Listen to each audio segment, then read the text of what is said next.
एक अवतार श्री हनुमान जी महाराज। हनुमान जी महाराज को 3 तरह की माला समर्पित होती है। एक आंकड़े के पत्ते की, दूसरी बेलपत्र के पत्ते की, तीसरी पीपल के पत्ते की। ये 3 तरह की माला जब हनुमान जी महाराज को समर्पित होती है।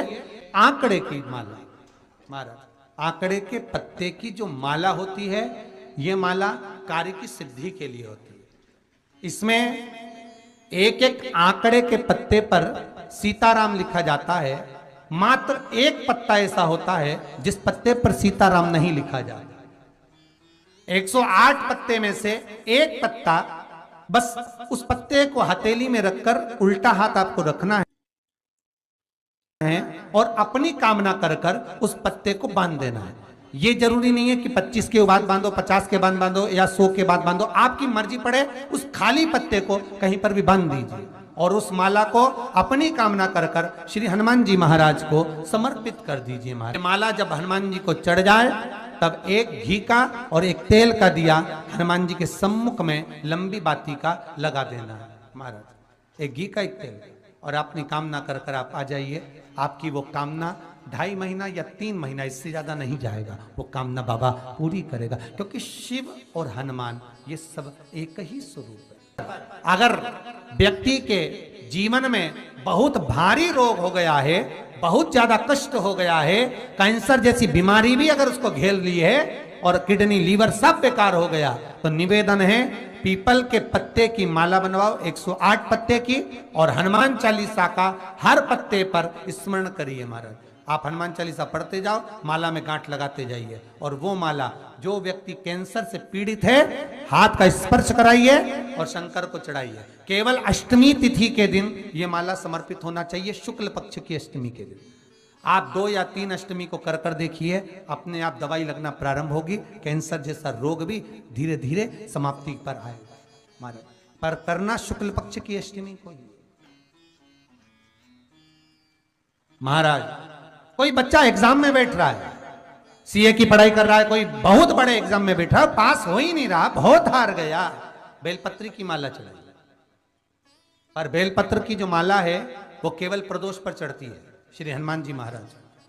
आप बेलपत्र की माला चढ़ाओ, 108 बेलपत्र आप श्री शिवाय नमस्तुभ्यम मंत्र का जाप कर कर गांठ लगाकर भगवान श्री हनुमान जी महाराज के सामने पहुंचकर माला को सीधी रखकर, जो व्यक्ति एग्जाम में बैठ रहा है, नौकरी के लिए, अन्य पढ़ाई के लिए, अगर कंपटीशन एग्जाम में भी बैठ रहा है, तो माला को हनुमान जी महाराज, और हनुमान जी कौन से होना चाहिए? पूर्वमुखी। हनुमान दक्षिण मुखी नहीं चाहिए, पूर्व में जिन हनुमान जी का मुख हो वो माला ऐसी समर्पित कर कर हनुमान चालीसा का पाठ कर कर 3 बार स्मरण कर कर माला श्री हनुमान जी को पहना दीजिए। ऐसा कोई एग्जाम नहीं जिसमें से आप निकल ना पाए महाराज, पर करना आपको पड़ेगा। प्रदोष का दिन होना चाहिए,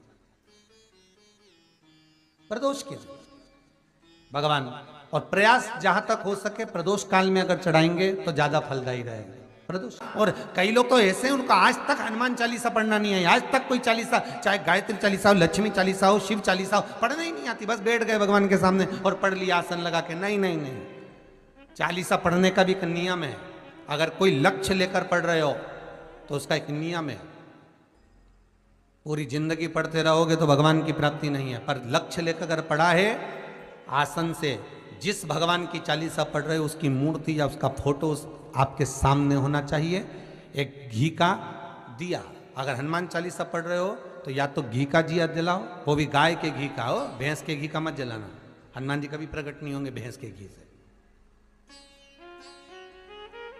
घी का दिया लगाइए अगर चालीसा का पाठ कर रहे हो हनुमान जी का। और बहुत ज्यादा संकट है, बहुत ज्यादा परेशानी है, तो हनुमान चालीसा का पाठ करो तो तिल्ली के तेल का दिया लगाओ, काली तिल के तेल का दिया, तिल का तेल का दिया हनुमान जी के सामने आसन बिछाकर। बहुत तकलीफ है तो 3 पाठ प्रतिदिन करो, और एक आसन से जितने समय 9 बजे अगर आप बैठते हो पाठ करने तो 9 बजे ही बैठना है। 11 दिन तक प्रतिदिन 3 पाठ रोज करो। एक पानी का लोटा, कलश, तांबे का जल अर्थात तांबे का लोटा हो, स्टील का लोटा हो, तुम्हारे पास जो कलश हो, उसमें जल भरकर एक सिक्का उसमें पटक कर, एक लौंग पटक कर प्लेट से ढक कर रख दो और प्रतिदिन बस टाइम पर बैठ कर पाठ करो। 11 दिन पूर्ण होंगे, जिस कामना से आपने पाठ करा है, बस वो सिक्का, वो लौंग कलश में से निकाल लो, जल का आचमन करो और जिस काम के लिए करा है वो जल उस प्रयोग में ले लो। उस प्रयोग, किसी से बात करने जाना है तो वो जल पी कर जाइए, कोई से हाथ मिलाना है तो वो सिक्का, वो लौंग अपने हाथ में रखिए, अपने साथ रखिए। कई लोग कहते हैं हम तो बहुत दिनों से हनुमान चालीसा पढ़ रहे हैं, हम बहुत समय से राम रक्षा स्तोत्र का पाठ कर रहे हैं, हम बहुत समय से ये कर, अरे तो उसको नियम से तो करो। हनुमान चालीसा का प्रागट्य केवल एक दिल से की गई स्तुति, हनुमान जी महाराज की स्तुति, राम जी महाराज की स्तुति तुलसीदास जी ने केवल दिल से करी थी, केवल मन से। और ये नहीं कहते कि हनुमान चालीसा पढ़ोगे तभी भगवान, नहीं नहीं, आप दिल से अगर भगवान को पुकार लीजिए, आप दिल से पुकारो उसको, वो आएगा। दुनिया में महाराज बहुत ध्यान दीजिएगा, पंचमुखी हनुमान का एक स्मरण, पंचमुखी हनुमान का एक भाव। महाराज जैसे बहुत ज्यादा तकलीफ अगर व्यक्ति को हो गई है, बहुत कष्टमय जीवन चल रहा है, हार गए हर जगह से और तकलीफमय जीवन चल रहा है, तो पंचमुखी हनुमान का एक शिव महापुराण का और स्कंद पुराण का एक बड़ा सुंदर मंत्र है। उस मंत्र को आप सब एक बार हमारे साथ में बोलें। ओम नमो हनुमते रुद्र अवताराय सर्व शत्रु संहारणाय सर्व रोग हराय सर्व वशीकरणाय रामदूताय स्वाहा। बस इस मंत्र को हाथ में काली तिल लेकर, एक जौ लेकर और गूगल लेकर, थोड़ा सा उसमें गाय का घी डालकर, कंडे को या अग्नि को जलाकर इस मंत्र का 11 बार 21 बार जाप कर कर अपनी कामना कर कर छोड़ दीजिए। कैसा भी रोग हो, बीमारी हो, कष्ट हो, दुख हो, तकलीफ हो, 21 दिन के अंदर वो आनंद आना प्रारंभ कर देता है। इस मंत्र, स्कंद पुराण का, शिव महापुराण का ये मंत्र मूल पंचमुखी हनुमान सुख देंगे। और एक और चीज याद रखिए हमारा, यदि कोई काम के लिए जा रहे हो, कोई व्यापार के लिए जा रहे हो या नौकरी करने के लिए जा रहे हो और लगी नहीं रही, बहुत तकलीफ पा रहे हो, सर्विस ही नहीं लग रही, बहुत कष्टमय हो गया, तो निवेदन करूंगा 5 पीपल के पत्ते पर बेसन के 5 लड्डू घर में बने हुए, गाय के घी के 5 लड्डू रख लो, उस लड्डू के बीचों बीच एक आटे का दिया और उसमें तिल्ली का तेल डालकर इसी मंत्र का प्रयोग कर कर पंचमुखी हनुमान का किसी भी हनुमान के मंदिर में जाकर, दक्षिण मुखी हनुमान के मंदिर में जाकर उसको रख कर आ जाइए। इसके बाद आप उस काम के लिए जाइए, आपका काम सफल हो जाएगा। आपको किसी को नहीं कहना पड़ेगा कि हाथ जोड़ना नहीं पड़ेगा, किसी के पांव नहीं पड़ना पड़ेंगे, तुरंत काम होगा। बस इस मंत्र का स्मरण कर कर पंचमुखी हनुमान का भूतेश्वर जो मंत्र है वो सुख देने वाला, आनंद देने वाला, सहज नहीं महाराज, सुख की खान है, आनंद की राशि में। महाराज आप कोई बहुत बड़ा काम करने जा रहे हो, बहुत बड़ा यज्ञ अनुष्ठान, विवाह, शादी आदि फंक्शन करने जा रहे हो, 4 दिन 8 दिन के लिए आप घर से बाहर जा रहे हो और आपको लगता है कि घर में ताला कैसे लगाएं, तो निवेदन है एक तांबे के कलश में जल भर लीजिए और जल भरकर उसमें थोड़ी सी काली तिल डाल दीजिए, भूतेश्वर शिव का नाम लेकर। कौन से शिव का? भूतेश्वर, शमशानवासी भूतेश्वर शिव का नाम लेकर काली तिल डाल दीजिए, कलश को प्लेट से ढक दीजिए, घर के किसी भी भाग में उसको रख दीजिए। उसके बाद आप चले जाए। किसी की सामर्थ्यता नहीं है कि उस घर में कोई पांव रखे, किसी की सामर्थ्यता नहीं है। और अगर कोई भूले से पांव भी रख दिया तो 22 दिन या 21 दिन के अंदर उसको, जैसे लोगों को हवा आती है, बस उसको चक्कर आना चालू हो, बाल खोल खोल के घुमा मिलेगा। शास्त्र प्रमाण करता है हमारा भूतेश्वर शिव। ये कलश जो होता है ना, जल का जो पात्र होता है, ये साधारण नहीं होता, सहज नहीं होता महाराज। जैसे आज आपने मेरी लाज रखी, रक्षा करी और किसी को आने नहीं दिया, विनती स्वीकार करना। आपका जल पात्र भूतेश्वर के नाम से काली तिल से जहां रखा जाए, उस ग्रह में कोई प्रवेश ना कर पाए। शिव जी ने वचन दे दिया, मेरी चंडियां 64 योगनियां, डाकनी, पिशाचनी, चुड़ैल और भूत इस कलश के विराजमान होते ही सर्वस्व फैल जाते हैं, फिर अंदर कोई नहीं आ सकता, भीतर प्रवेश नहीं हो सकता। लगे तो उन्होंने हनुमान जी से कहा कि तुम क्या चाहते हो? हनुमान जी बोले मेरे को जाना है, क्योंकि जहां राम वहां हनुमान। हनुमान जी जब कहने लगे कि मेरे को जाना है, तो राम जी महाराज बोले नहीं नहीं हनुमान, तुझे सबसे ज्यादा प्रिय क्या है? तो कह राम। तो हनुमान तू कह रहा है सबसे ज्यादा प्रिय है राम प्रिय है, तो एक बार जिस समय देवऋषि नारद का अपमान हुआ, विश्वामित्र बाबा का अपमान हुआ, उस समय पर एक राजा ने जब अपमान करा, तो तूने उसको राम नाम लिखकर एक जगह पर बिठा दिया और कहा कि तू राम नाम जपते रहे। उसने राम नाम जपा। तब हनुमान याद कर, मेरे सम्मुख में तू खड़ा था और युद्ध होने वाला था, तो तूने क्या कहा था? प्रभु आप इसको मार नहीं सकते, क्योंकि ये आपका नाम ले रहा है। राम से बड़ा होता है राम का नाम, आप इसे मार नहीं सकते। तब आपने ये संवाद कहा था, हनुमान बता तेरी प्रियता क्या है? हनुमान जी कहते हैं प्रभु आपने मुझे जगा दिया, क्योंकि मुझे श्राप ये मिला था कि तू जागेगा किसी की जगाने पर, आपने मुझे जगा दिया। इसलिए है नाथ, अब मैं जाना नहीं चाहता, सत्संग करना चाहता।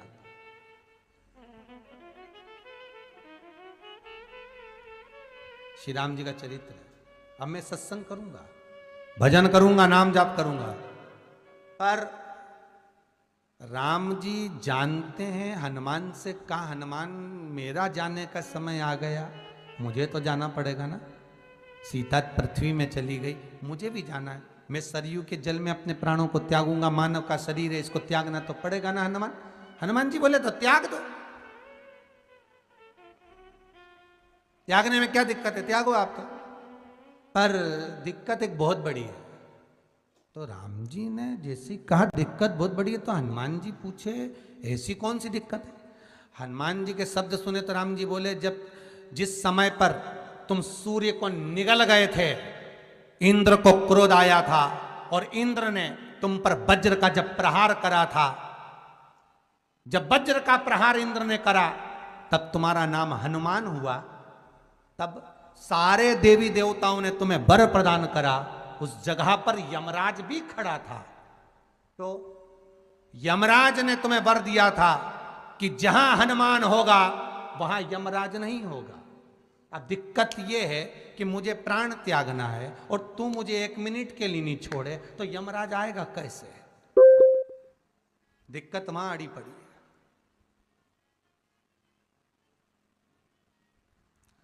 हनुमान जी मुस्कुरा के बोले राम जी महाराज से, प्रभु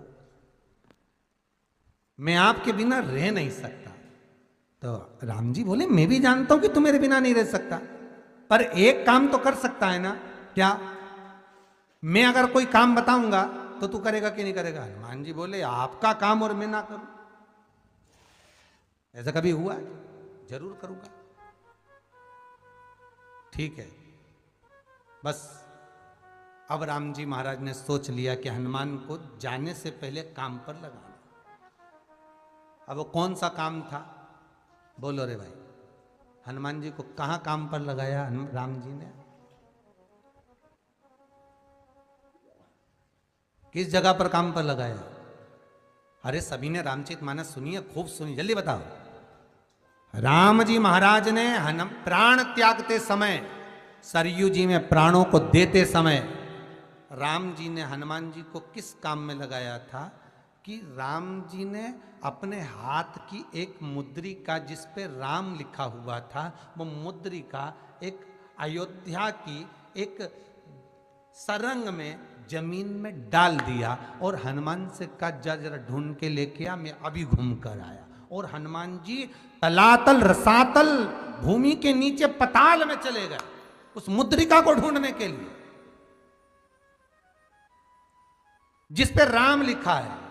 और हनुमान जी पूछते भी जा रहे राम कहाँ है, राम की मुद्रिका पड़ी थी, राम की अंगूठी है। अब राम का ही सत्संग करते करते जा रहे और राम जी चले गए सरयू, क्योंकि हनुमान अगर होगा तो यमराज नहीं आ सकता। हनुमान को यहां से हटाना पड़ेगा तब यमराज लेने के लिए आ सकता, तब यम आए। और क्योंकि यम अपने नियम को धारण करेगा, चाहे कृष्ण हो चाहे राम। वही बात फिर याद कर लीजिए, अच्छा कर्म करिए, कर्म का दंड तो भगवान को भी भोगना पड़ता है। अगर कोई अदालत में केस चल रहा है, बहुत बड़ी समस्या में आप पड़ गए, बहुत बड़ा टेंशन बिल्कुल आकर खड़ा हो गया है, तो चंदन, एक लाल चंदन बाजार में मिलता है, पूजन वालों के यहाँ पूछना, लाल चंदन आता है।